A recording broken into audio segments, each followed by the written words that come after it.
Be'ezrat Hashem, je vais dans ce cours vous faire partager ce que Akadosh Baruch Hu m'a envoyé d'une manière un peu plus que miraculeuse cette semaine. Des textes que je ne connaissais pas auparavant, et 1 plus 1, et vous allez voir vous-même ce qui est marqué. Je suis même étonné que jusqu'à présent, personne n'a jamais parlé de cela. Alors, les textes sont deux textes. Un se trouve dans le Harizal, et ce texte du Harizal a été repris plus tard par un grand rave qui est des grands admourim d'Europe, avant la Shoah, bien avant la Shoah. Celui dont je vous parle, il est décédé il y a 115 ans. Donc, c'est un livre qui a été écrit il y a à peu près 130, 140 ans ou un peu plus. Et son auteur, c'est le rave Meir Yehuda Mibok Vask. Le livre s'appelle Hora Meir. C'est un petit-fils du Bnei Issachar. Rav Tzvi Melech Medinov, c'est son petit-fils, qui était un grand kadosh, un grand admour, un grand tzaddik dans sa génération, lui et ses frères d'ailleurs. Et écoutez, il reprend un texte du Harizal. Mais avant de lire ce que lui il a dit, je voulais vous lire ce texte dans le Harizal. Ce texte dans le Harizal se trouve dans le livre du Harizal qui s'appelle Pri Etz Chaim. Pri Etz Chaim, c'est l'équivalent du Shara Kavanot. Et les écrits du Harizal ont été rédigés. Certains écrits étaient chez le fils de Rabbi. D'abord, tout a été rédigé par Rabbi Chaim Vital, son élève, qui a plusieurs fois rédigé ce qu'il avait appris de son maître. Et ces différentes rédactions une partie est arrivée chez son fils, Rav Shmuel Vital, une partie chez ses élèves. Et qui ont pris les textes, qui les ont tout simplement, et presque ce qui se trouve en général dans le Shara Kavanot, se trouve aussi dans le Pri Etz Chaim, mais pas tout. Et là, en fait, il s'agit de quelque chose qui est en fait l'écrit même, c'est-à-dire dans les écrits de Rabbi Chaim Vital, il y a des passages que s'il a trouvé écrits de la main de son rave, du Harizal lui-même. Ça, il s'agit du Harizal lui-même, qui, quand il parle de cette bénédiction que nous récitons lorsque la lune, au début du mois, entre le 7e jour et le 15e jour du mois, lorsque la lune va en s'amplifiant. Et dans cette bénédiction, qui est une sorte de prophétie, c'est-à-dire cette bénédiction vient nous rappeler que nous sommes en exil, mais que bientôt il va y avoir la délivrance, et au moment, puisque la lune n'aura plus au niveau spirituel, sa source spirituelle ne sera plus diminuée, mais qu'elle grandira. Et une des phrases que nous récitons, on dit Simanto Mazel Tov, donc on souhaite des bonnes choses, et on dit la phrase suivante. David, Melech Yisrael, Hay Vekayam. Le roi David, le roi d'Israël, vit, est existant. Qu'est-ce que cela veut dire? On sait que le roi David est décédé à l'époque où il est décédé. Non, comme nous savons que, sachez que dans le nom du premier homme qui s'appelle Adam, nous enseigne le Harizal que là, il y a l'histoire de tout, c'est-à-dire le début, le milieu et la fin de l'histoire dans son nom. Le mot Adam s'écrit Aleph, Dalet, Mem, qui sont les premières lettres de 3 mots. Aleph, c'est Adam, c'est lui-même le premier homme. Le Dalet du nom de Adam, c'est David, qui a été le premier de cette royauté de laquelle va finalement sortir le Mashiach. Et le même du mot Adam, c'est Mashiach. Donc Adam, c'est Adam, David, Mashiach. Et là, dans cette phrase que nous récitons, il nous fait des contes qui d'ailleurs ne sont même pas mentionnés dans les kavanot, dans les pensées que nous devrions avoir dans cette prière. Et c'est ça qui est surprenant, il fait des contes qui ne figurent nulle part dans les livres de prière avec les pensées du Harizal. Et là, il fait comme une sorte de révélation, et finalement, celui qui l'a découvert, qui l'a compris, et qui va le ramener dans son livre, je vais vous le dire tout de suite, il y a plusieurs contes, et le dernier conte, c'est le suivant. Il dit, lorsque tu prends le mot David, et tu vas tout simplement, David, c'est la valeur numérique de 14. Tu multiplies ça fois 2, ça fait 28. 28 fois 28, tu arrives à 784. Et pas seulement ça, il dit, quand tu prends le mot, il dit comme ça, David, Melech Yisrael Kayam, David, roi d'Israël existant. Quand tu enlèves le mot David, tu prends que roi d'Israël existant, c'est la même valeur numérique. Bon, qu'est-ce qu'il veut le Harizal? Écoutez, dans ce livre dont je vous parle, qui s'appelle Or HaMeir, donc ceux qui voudront pourront le voir, et il l'écrit sur la paracha de Bo, où on parle de lorsqu'il y a eu cette fameuse plaie des ténèbres. Et dans les ténèbres, il est mentionné que le rocher était palpable, et à la fin, il est dit Ulchol Bene Yisrael Ayaor Bemosh Votam. Et tous les Bene Israël, il y avait de la lumière dans leur lieu de résidence. Alors celui qui veut comprendre ce que veut dire cette phrase, sachez que bien avant ce Rav dont je vais vous citer ce qu'il a écrit, il y a dans un des cours, j'ai eu l'occasion de le ramener déjà, il y a le Rabbi Levi Yitzhak de Barditchev, qui a écrit son livre Gdushat HaLevi, qui explique que en fait, dans cette plaie, c'était pas un retrait de lumière qui s'est passé, mais c'était une lumière intense, la lumière cachée qui s'est dévoilée et qui aveugle ceux qui ne peuvent pas la réceptionner. Donc c'est pour ça que c'était trop dur pour les Égyptiens. C'était comme une sorte de ténèbres, et c'est ce qui a tué tous ceux qui n'étaient pas aptes dans le peuple d'Israël. Alors, c'est-à-dire, la lumière qui doit se révéler bientôt avec la venue du Mashiach, qu'on appelle le Oraganus, s'est révélée à ce moment-là. Et là, il nous dit comment il commence son texte, le Rav, en disant Ulchol Bene Israël Ayaor Bemoshvotav. Il fait la valeur numérique de ce verset, et il dit pareil, 784, ça c'est ce que lui dit. Et il explique. Yadoua, il dit pourquoi, quelle est l'allusion qu'il y a en faisant ce compte. Sachez, je vous lis le mot à mot pour que vous voyez que ce que je vous dis a été écrit il y a environ 140-150 ans. Yadoua, sachez, Asher Geulat Mitzraïm, que la délivrance d'Égypte, Aïta Geoula Kolelet, c'est une délivrance générale. C'est-à-dire que ce qui s'est passé à ce moment-là va être la source de toutes les délivrances, aussi bien à l'époque de Mordechai et Esther, et qui va être la délivrance totale de maintenant. Vérimez à la Géoula, il a fait une allusion dans ce passage qui dit sur la Géoula à Atida, sur la Géoula future, Chétié à l'aider David Meshiach Titkenu, qui sera par l'intermédiaire de David notre Mashiach. Asher Yidgale Oraganu, à ce moment-là, la lumière cachée va se dévoiler.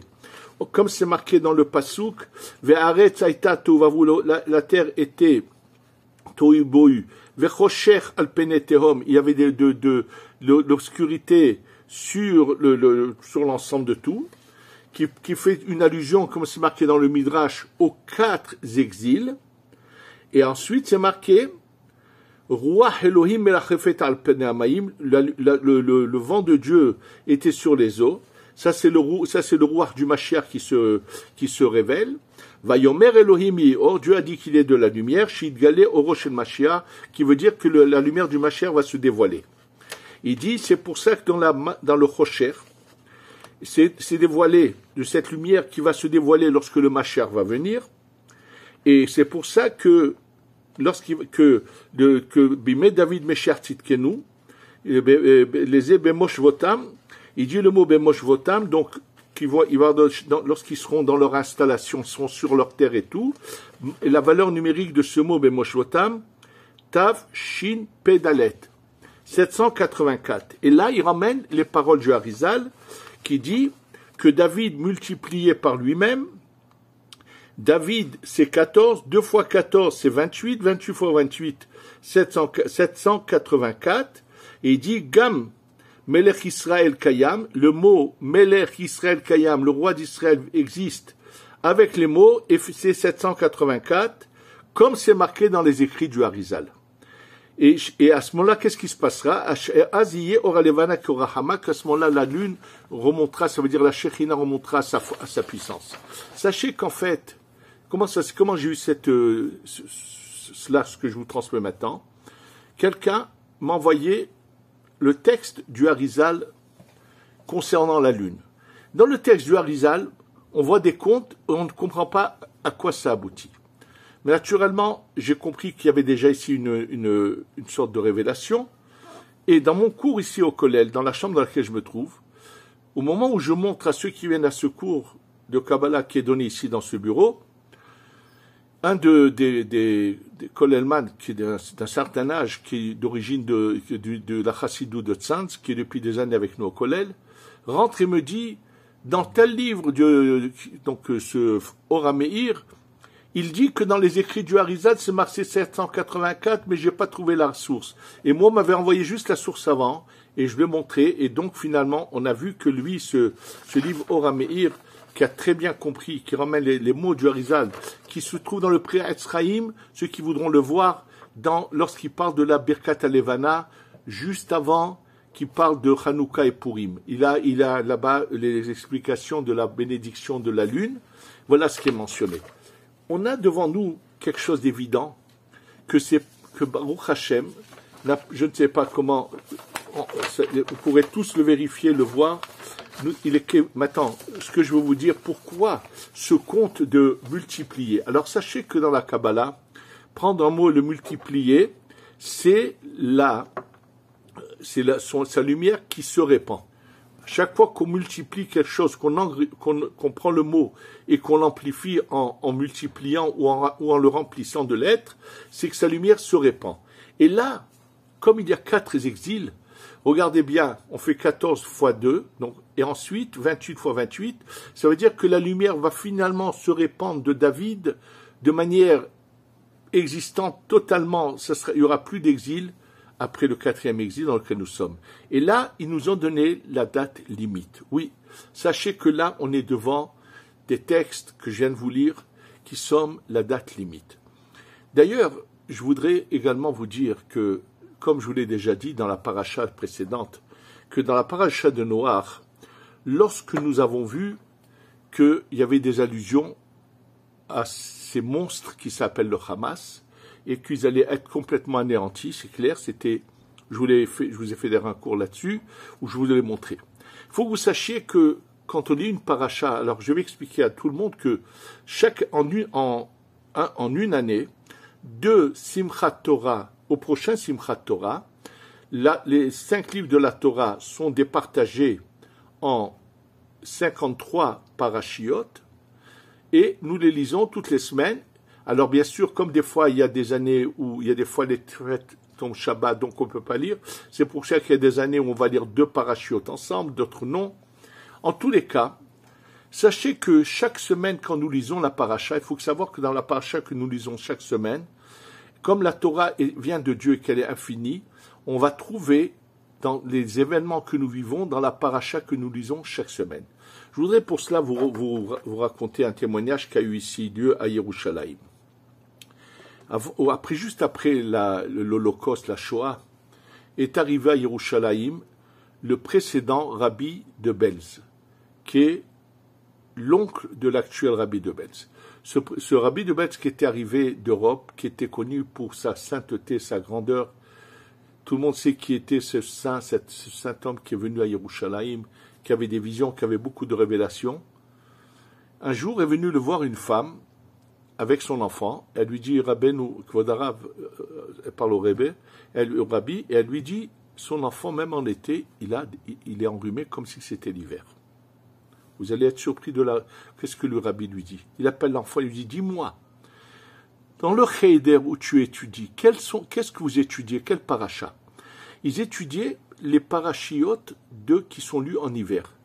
Alors il demande à la maman d'aller voir l'enseignant et lui dire que le Rabbi de Belz a dit, pendant la période, chaque semaine, essaie d'enseigner la paracha qui concerne la période, parce en restant sur les parachiotes là qui sont lus en hiver, chez cet enfant, il y a eu un effet sur son corps et il a des rhumes comme d'hiver même en été. Et dès qu'ils ont fait ça, ça s'est rentré dans l'ordre. Je vous ramène ça juste pour vous dire qu'il y a un lien. La paracha que nous lisons après Noach, qu'est-ce qu'est la paracha? Lech lecha me'artzecha u'melatecha u'metavecha et la'aretz asher areka. Le Zohar nous explique que Avraham Avinu, quand il découvre bien sûr c'est la neshama d'Adam Rishon, qui sort de l'idolâtrie et qui voit la lumière d'Hachem, il va finalement recevoir tout l'enseignement qui a été transmis à certains tzadikim. Il voit, il parle, il découvre. Et naturellement, il se met à il regarde à travers son âme l'ensemble du monde. Il voit que dans le monde entier, sur chaque région, il y a un ange qui gère là-haut cette région.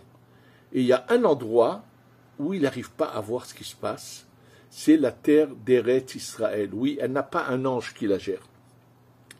Et donc Abraham se penche, essaie de comprendre, et Hachem lui dit, puisque tu as voulu chercher à savoir, alors sache que là-bas, c'est la lumière divine directe qui est en Eretz Israël, et ça passe pas par l'intermédiaire d'un ange.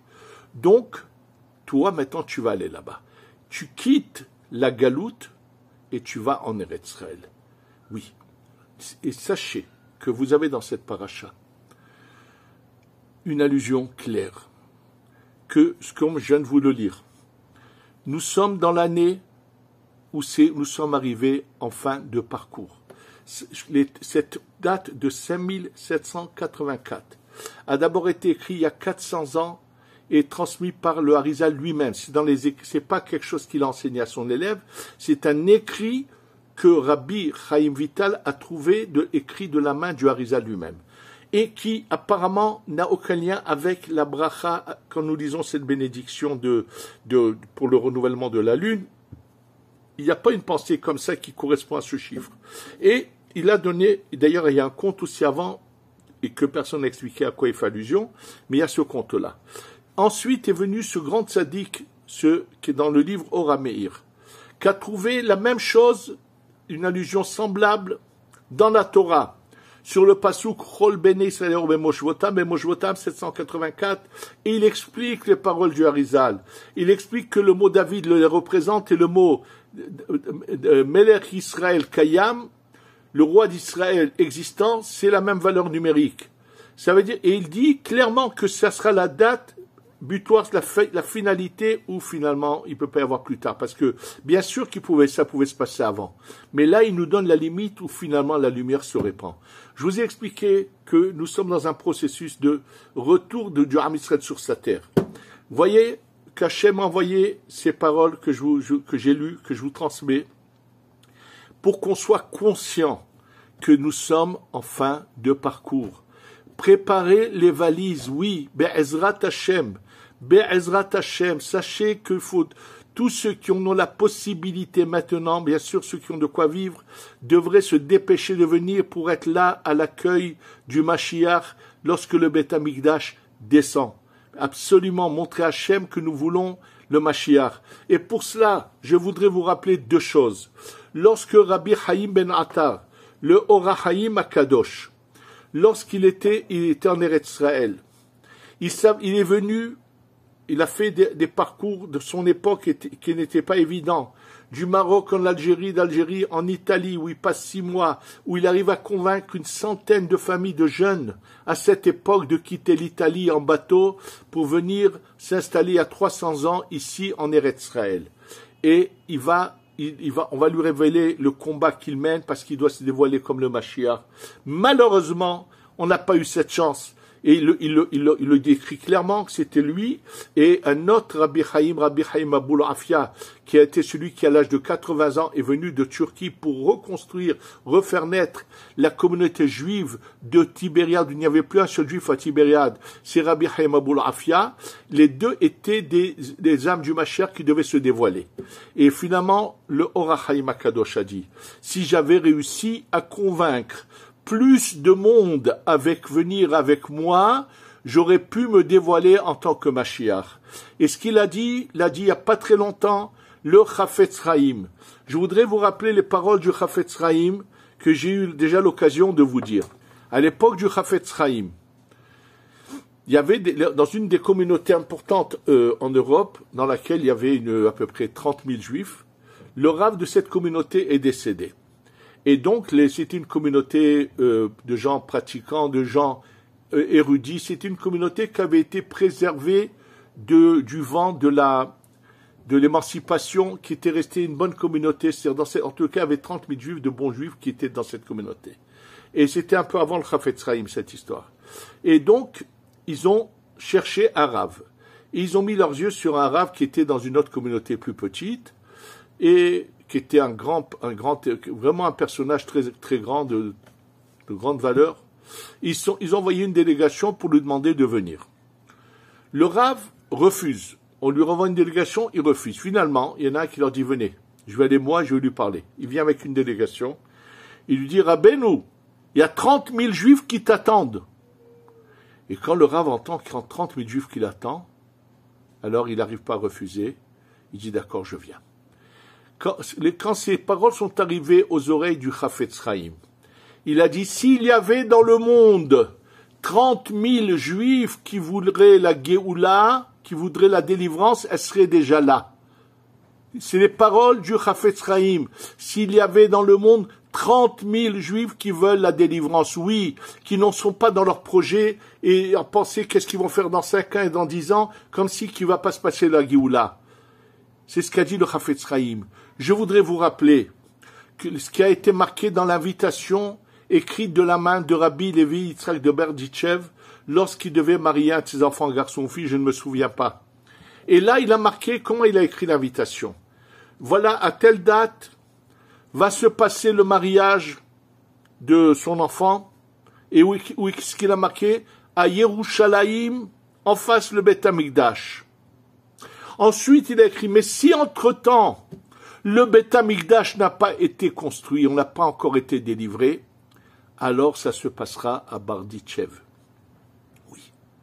Et je voudrais vous rappeler également ce que j'ai eu l'occasion de vous dire au nom du Rav Naftali Meropshitz, qui lorsque d'un de ses voyages en Europe, où il allait d'un endroit à l'autre, il est passé par un village où il y avait 2 aubergistes, un couple d'aubergistes, de bons vieux juifs, mais qui avaient des poulets, qui avaient des dindons, qui avaient des vaches, qui avaient vraiment une ferme agricole, qui était d'origine juive, qui pratiquait, mais qui savait absolument rien. Bien sûr que lorsqu'ils ont vu un rabbi venir chez eux, c'était une grande joie, ils l'ont très bien accueilli.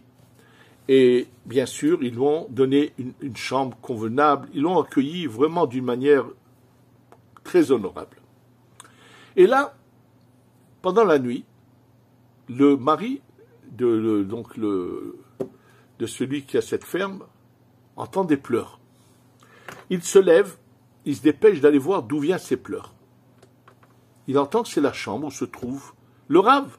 Il ouvre la porte, il voit le Rav assis par terre avec une bougie, en train de pleurer et de réciter quelque chose. Il est surpris, il dit, Rabbeinu, Kvod Harav, qu'est-ce qui va pas? Le lit n'est pas bon, il y a quelque chose qui va pas? Il lui dit, non, tout va très bien. Alors pourquoi? Il lui a dit, non, écoute bien, viens, assieds-toi, je vais t'expliquer. Et il lui explique cette lamentation que font beaucoup de gens qui le peuvent, les tzadikim, qui se lèvent la nuit et se lamentent sur le fait que nous n'avons pas encore le Beth Amikdash.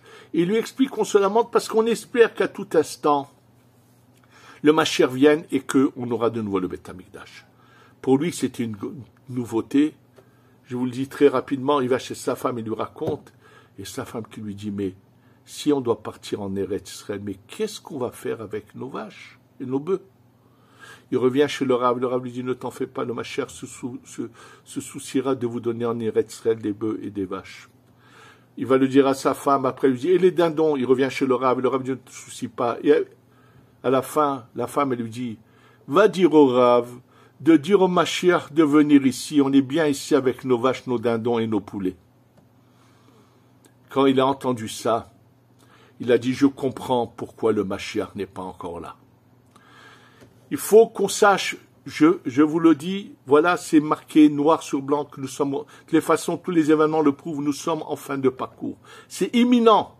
Préparez-vous, demandez, vous verrez qu'on va être délivré. Je voudrais finir ce cours par quelque chose de très important.